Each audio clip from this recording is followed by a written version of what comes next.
We are trained to make sure that each finger has that much strength, like as if you're putting a whole hand behind a stroke. So you can play as loud as you want or as soft as you want. So that, plus it's a muscular tradition. So that means using it like as if you're playing a piano, and fingers have interaction, and so it develops that way.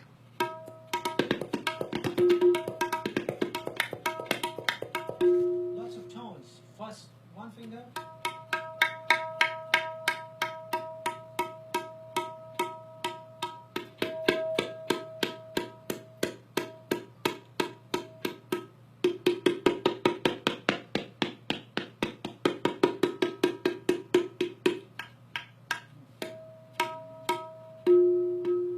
So there are many tones that you can work with and textures available. This has an open tone. It's not tuned. This is tuned with Maxwell's servo hammer.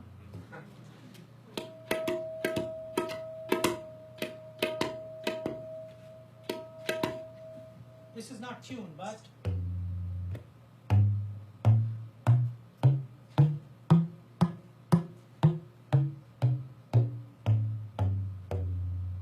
you've got that.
compositions composed and handed down.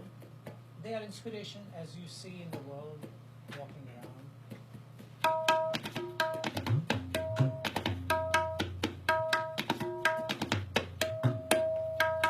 So I'll say something and then play. Now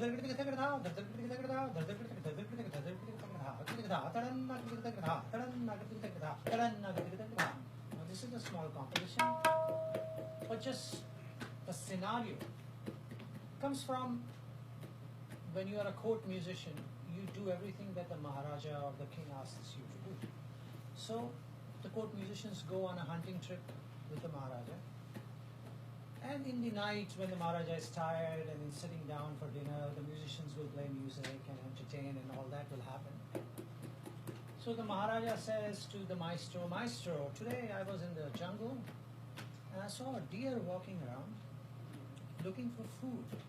But then one of my soldiers startled the deer and the deer ran away. But I noticed that the deer had an incredible gait. When it runs, it almost flies when it runs. Distance, there's an interesting movement to it. You should try to create that in your rhythms."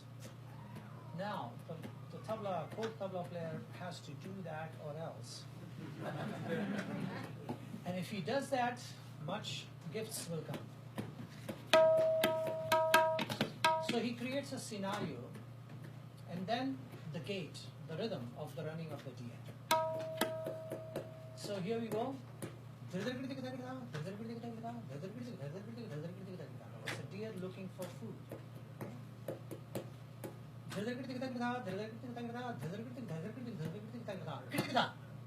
Seen the hunter. Right? So that's the running gait. So not only you have to show the jump of the run, but also in the hand, the gesture must show that. And lots of gold coins. Remember, keyword, gold coins.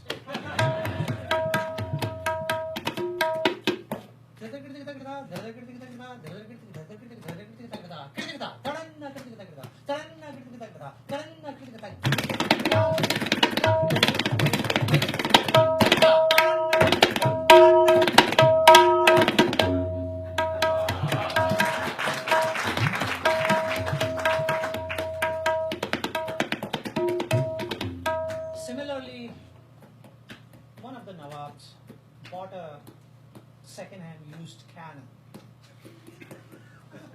from the second-hand used arsenal shop of the Pentagon.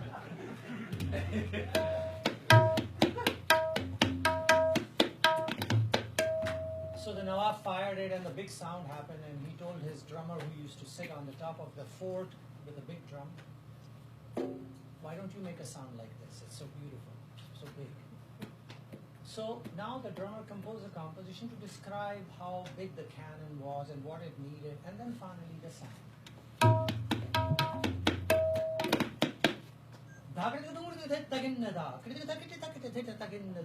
It was the round wheels and a very big nozzle. Okay?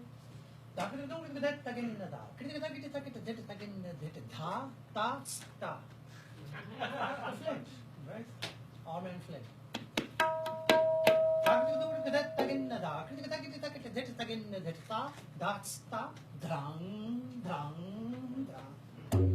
So that's the sound.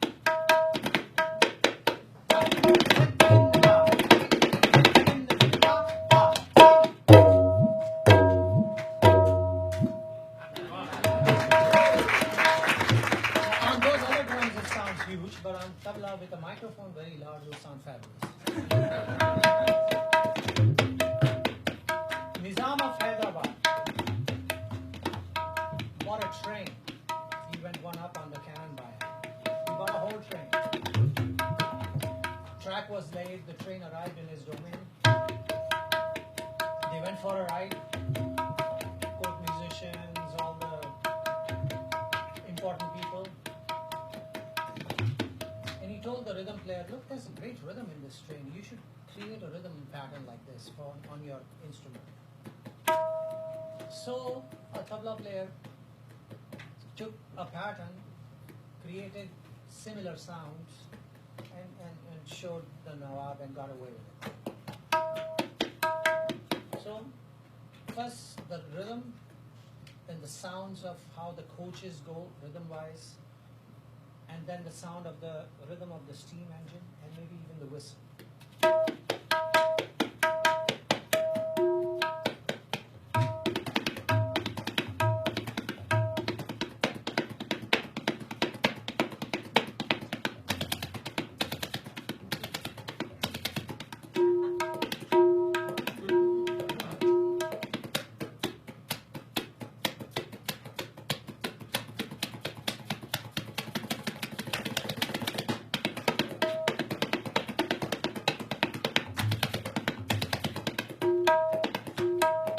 This was the speed in those days, maximum 12 miles per hour. Now it's changed.